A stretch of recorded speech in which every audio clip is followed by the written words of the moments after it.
Michelle, she should change her name to Misery Obama. That's really what I think of when Misery Obama never has a positive word to say. Never.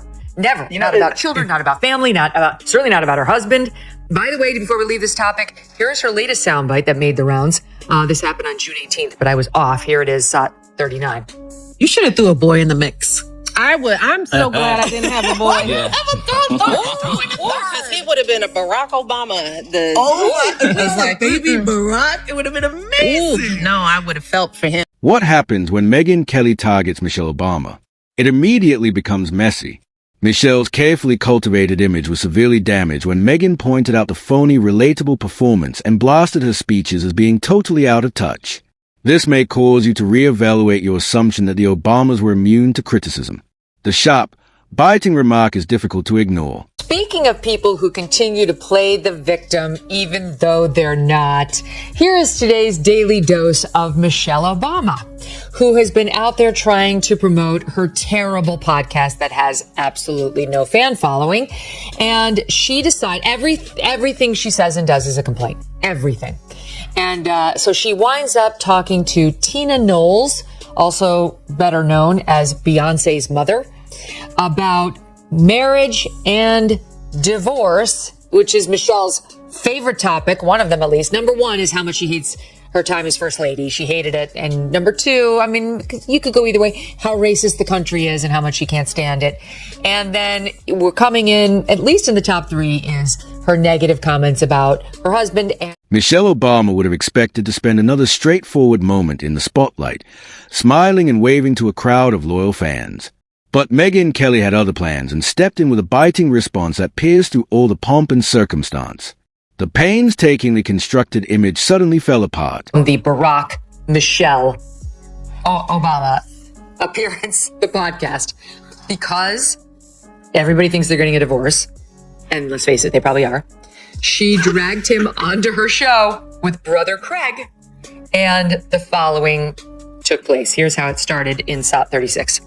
Barack Obama, can you join us? For years, Michelle has been presented as this idealized, faultless individual who is always above the mob, loved by the media, and protected by institutions. However, when someone eventually exposes her hidden issues, the entire situation starts to fall apart. The cracks show up as the focus shifts. Genuinely think she meant what she said. Oh God, I'd have another Barack Obama on my hands, and who the hell wants that? I mean, we kind of can relate, but whatever, it's fine. It's different. We're the general public. But it was so funny. Like, I'll show the audience one other thing. Yesterday we had on Ruthless, and Josh Holmes was saying you should show some outtakes because we showed a tease. I'm like, you know what? We should show some outtakes. So they cut a couple of you and me when we were sitting there, and just how funny it was because she's so absurd. We had no idea she was this negative. Megyn Kelly didn't hold back when speaking. Using laser-like intensity and the kind of excitement you get after waiting years to say told you so, she tore apart Michelle Obama's Queen of the People tactic, as if it were a cheap item that no one really wanted. Let's face it, the only thing more predictable than Michelle's "I'm just like you" performance is the media's excessive gushing whenever she speaks. And going to therapy and just figuring out, like, what happened those 8 years we were in the White House? What happened that 8 years? Mm-hmm. What did that do to me internally? My soul. No one talks about this. No, they don't. We made it through. We got out alive. I hope we made the country proud. My girls are whole. But what happened to me? What happened to me? Michelle regained her fame with a well-known statement. When they go low, we go high, while quietly condemning others, such as a person who was upset about not being invited to a neighborhood event. She could probably pitch hypocrisy as a brand at a high-end supermarket because her speech contained so many contradicting signals. Talks about, like, her time in the White House, Barack running. It's all negative on this new podcast. I mean, it's exactly what we thought.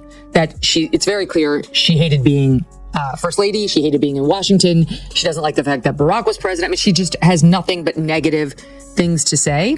Here's just one small, she doesn't like openly get, caustic, but she makes it pretty clear. Although Michelle keeps presenting herself as too cultured for politics, it appears from everything she does that she is getting ready for an unexpected comeback. We're still exhausted from the first round, so nobody is clicking play, but it's like a surprise album from a retiring star. But Megyn Kelly wasn't buying into the phony humility, the Harvard glow-up, or the slick tales of alleged adversity. Struggles that, oddly enough, include Ivy League degrees, prestigious internships, and a resume that might blind an eagle. She's out here drinking herbal tea and telling stories of agony in a multi-million-dollar mansion. She appears to have been motivated to be relatable by someone who researched problems that ordinary people face online and used the information to create a speech. Did you ever miss lunch? Braced as a kid? While real Americans are forced to choose between paying their rent and purchasing food, Michelle's advising people to prioritize self-care while lounging in an opulent recliner. Come on, no one's buying this Hallmark version of your life anymore, Megyn observed in a cold, deadpan manner that cut through those sappy stories. The fairy tale comes crumbling down when everyone can Google how much your mansion costs. Is a one-woman destitution derby. Every time we check in on her and her podcast, she is feeling sorry for herself. She is criticizing Barack Obama or this country. She never has a positive word to say about anything. And the latest example was when she went on this other guy's podcast, Jay Shetty. She goes and sits down with him, and he asks her, what are you afraid of? And she starts off by saying, well, it's not, my fears aren't for me. You know, I think about the streets. My fears aren't for me. Well, in this current climate for me, it's, what's happening to immigrants. I mean, I travel in a 4-car motorcade. And then there's a fashion display disguised as a charity event. Michelle, who promotes simplicity and staying grounded, dresses up to attend events as if she were hosting a red carpet. More expensive than a semester of college, a sequin jumpsuit exude humble. She is only one couture coat away from realizing her goal of creating her own royal family.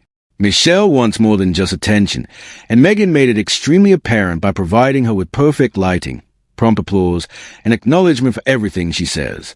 And when someone pushes back, the criticism abruptly gives way to the idea that the world isn't ready for her. Her favorite strategy has been to shift the focus of the talk from facts to feelings and to play the victim whenever things become too genuine. You should have threw a boy in the mix. I would. I'm so glad I didn't have a boy. Because he would have been a Barack Obama. It was like baby Barack. It would have been amazing. No, I would have felt for him. She just borrowed our boys. Yes, I got plenty. Wow. Did you catch that? She thought she didn't have a boy because he would have been a Barack Obama. And that's a hard pass for her. This woman can't stand him. She can't. Wait a minute. Now I like her.